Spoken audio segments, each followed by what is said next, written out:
Bhojpuri संगनी channel में आप सबके हार्दिक स्वागत बा।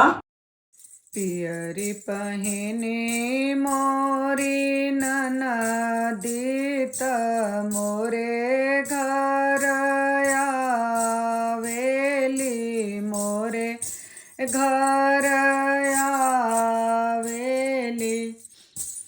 ननदी बैठना हमारे आंगना मात सोहर मांगल गावहु। ननदी बैठना हमारे आंगना मात सोहर मांगल गावहु। गाइला ए भौजी गाइला, गाई के सुनाइला, गाई के सुनाइला। भौजी कई देबू हमारा के नेगवा रसी घर जाइबी। भौजी कई देबू हमारा के नेगवा रसी घर जाइबी।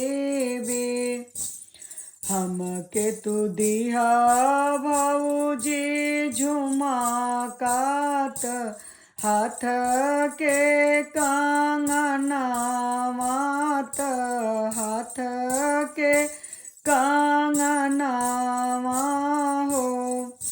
ए भौजी हमके त दिहा गलवा हरवा हरसी घरवा जा इबी हसी घरवा जाइबी।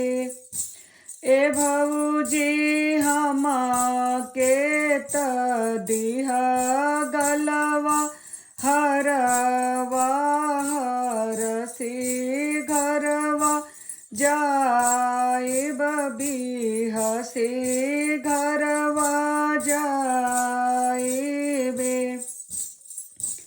नाही देबो ए ननदो झुमका से अवरु कंगनावा से, अवरु कंगनावा से। ए ननदी नहीं देबो गलवा के हरवात ई मोरे बाबा दिहले, ई मोरे बाबा दिहले। रोवेली नानाद हमरो रोवेली रोवत सासुर जाली, रोवत सासुर जाली हो।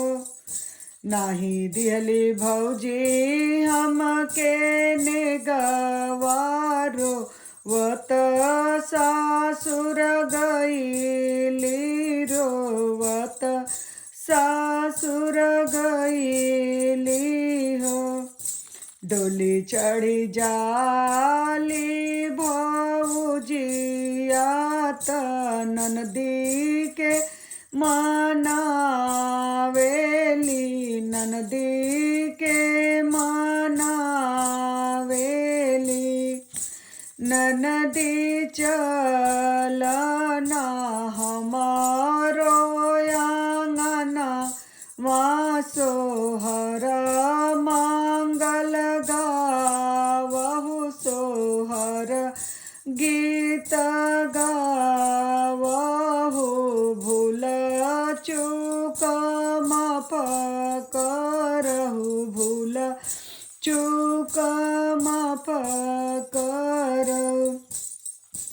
बैठना ए भौजी बैठना बैठहु हम रोयांगना मात हम रोयांगना मात ए भौजी कहना अपन कुशल कुशल हम से तू कहना ए भौजी कहना अपन कुशल कुशल हमसे कहना भल कैलू ए ननदो भल कैलू हमके लाज ववालू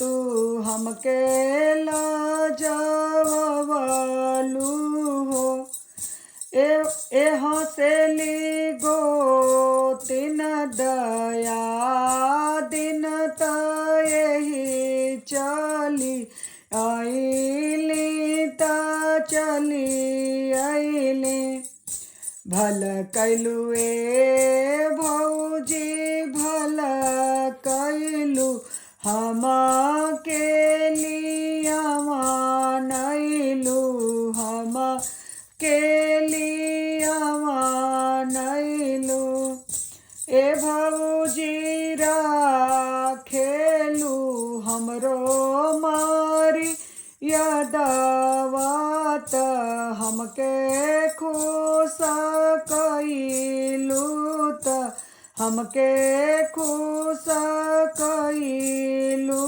हो ए भौजी बड़े तोहरो अटल सुहागवात हमें खुश कैलू त हमें खुश कैलू हो ए भौजी बड़े मोरा भाई से भतीजावात हमें खुश कैलू हो ए भौजी बड़े मोरा भाई इसे भतीजावात हमें खुश कैलू हो। इस सोहर गीत कैसन लगल? अगर निक लगल तो सब्सक्राइब और शेयर जरूर करी। धन्यवाद।